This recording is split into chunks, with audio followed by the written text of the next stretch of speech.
Here's some thoughts on this. It's not the atheists, it's not the Satanists that we need to worry about. It's those inside the Christian circle that we need to be worried about.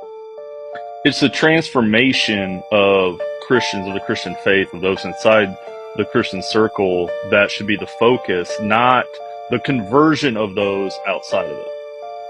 Because it's not Satanists or atheists that dress up in white robes and white pointy hats just a few decades ago and lynched individuals in the name of God. It's not Satanists that came on boats into this land and committed mass genocide against the natives of this land. And for hundreds of years after, as they moved west, did the same thing. They called it missionary work. And if they didn't convert, they eradicated them. And it's not Satanists or atheists that had the backing of the Pope to enslave people from Africa.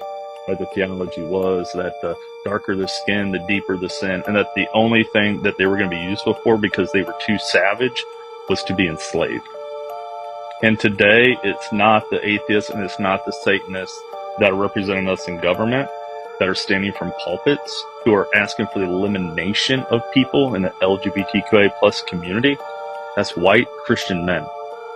But most progressives like myself are not for putting the Ten Commandments up, because we know the history of what has happened when we have invoked God into our beliefs, in the sense of what we can do as a country, as a government, and as a people, when we think we are specially ordained in some way, special above all people, and refuse to see others as creations from God, as beloved by God, as all of creation is, as all people are. So we want to hold accountable those that continue to preach the hate, that does not reflect the nature of Jesus, that continue to push narratives as far as Christian nationalism. If you're on the side of the Nazis and the white nationalists and the white Christian nationalists, and the picket line spitting hate to drag queens and people in LGBTQIA plus community, you're on the wrong side.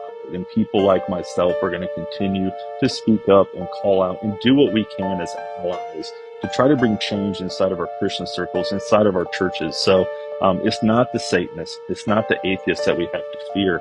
It's us, it's the Christians. We need transformation that reflects the love, that reflects the nature of Jesus.